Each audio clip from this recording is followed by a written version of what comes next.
This is the weekly forecast from Monday the 25th of April to Sunday, May the 1st. It is week 17. This is to do with collective vision and brings forth a week of hopes, dreams, and indeed optimism. It is rather like a snake shedding its skin or a chrysalis turning into a butterfly. The theme seems to carry on in certain aspects from the Scorpio full moon reading that I did recently. This read is made difficult by the fact of two court cards incorporated in the reading. Whilst the King of Cups is in the 3-card spread, the covering card is the Queen of Cups. The Queen of Cups being the covering card is the general theme, which I will talk about later. And the Knight of Cups, otherwise known as the King of Cups in most tarot decks, except the Crowley one, which is the only one I use, in this 3-card spread. So we have two court cards, and in a general read, the traits of one could be interpreted as female, and indeed vice versa. They are, interestingly enough, both water cards. So whatever the contents of the read, emotions, feelings are to the fore. It is also a read that has more than one possible definition, which I will come to towards the end. The theme is about letting go, moving away from what your dreams or hopes, desires were, with a realization that they are now embedded in concrete, for want of a better description. It is the state of acceptance that something has ended and the realization that there is no point the way things are or were. Something has shown you this as you either refuse to see it, could not see it, or you are blind to it.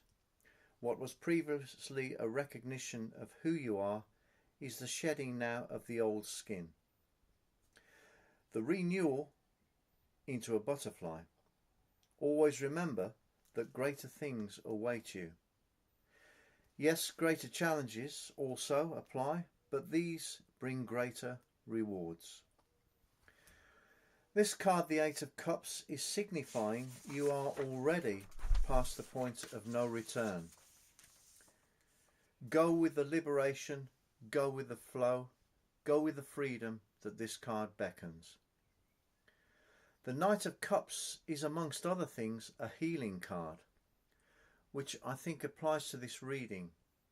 I say this because the Knight of Cups is Piscean and is connected with the card previous, 8 of Cups, also of Pisces. So by putting healing after the disillusionment brings forth a positive. The Queen of Cups is a card of water also. It is a card of reflection, reflecting or looking in a mirror for the reflection into another. This means that you can look and analyse things without being attached as such. Receptivity represents the house of Cancer, which this card is part of. You could say that the Knight of Cups, being a mutable card, meaning ready to transform into a cardinal sign, which would be the Queen of Cups, is the initiation of starting again. Whilst penning this read, it has come to me that the Queen of Cups, being Cancer, is the start of the summer solstice. So I see new starts around the summer. Pisces was the last part of winter, so things could have started to realise around this time, and action is being taken at this moment.